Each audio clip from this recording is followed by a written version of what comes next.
નમસ્કાર મિત્રો, 21, 22 અને 23 તારીખના રોજ સોમનાથ જિલ્લાની અંદર મુખ્યમંત્રીશ્રી, તમામ મંત્રીશ્રીઓ અને સમગ્ર ભાજપ સરકારનો 3 દિવસનો ચિંતન શિબિરનો કાર્યક્રમ છે। આ કાર્યક્રમનો મુખ્ય હેતુ છે કે ગુજરાતના સળગતા મુદ્દાઓ ઉપર ચિંતન થાય। ત્યારે જે જિલ્લામાં આ કાર્યક્રમ ગોઠવવામાં આવ્યો છે એ જિલ્લાના 3 મહત્વના સળગતા મુદ્દાઓ છે। પહેલો મુદ્દો ખેડૂતોનો છે કે ઇકો ઝોન રદ થાય। બીજો મુદ્દો ખેડૂતોનો એ છે કે આ જિલ્લાની અંદર અતિવૃષ્ટિના કારણે નુકસાન થયું હોવા છતાં પણ સહાય પેકેજમાં જિલ્લાને લેવામાં નથી આવ્યો। અને ત્રીજો મહત્વનો સળગતો મુદ્દો એ છે કે સોમનાથ મંદિરે દર્શન કરવા આવતા દર્શનાર્થીઓને હાઈવે ઉપર 60 કિલોમીટરમાં 3 ટોલ નાકા ઊભા કરીને લૂંટવામાં આવી રહ્યા છે।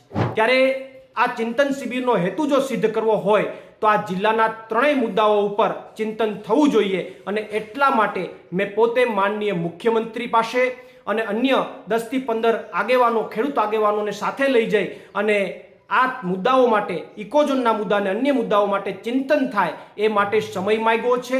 મને વિશ્વાસ છે કે માનનીય મુખ્યમંત્રી શ્રી આ જિલ્લાના સળગતા મુદ્દાઓ માટે ચોક્કસથી સમય આપી અને આ ઇકોઝોનના મુદ્દા અને અન્ય મુદ્દાઓ માટે ચોક્કસથી અમારી સાથે ચિંતન કરશે, જેથી કરીને અમારે 196 ગામના ઇકોઝોનમાં આવતા જે લોકો છે એ તમામની સાથે હજારોની સંખ્યામાં ત્યાં ટોળા સાથે ઘૂસી જઈ અને ચિંતન કરાવવા માટે મજબૂર કરવા પડે એવી કદાચ અમને ફરજ નહીં પડે।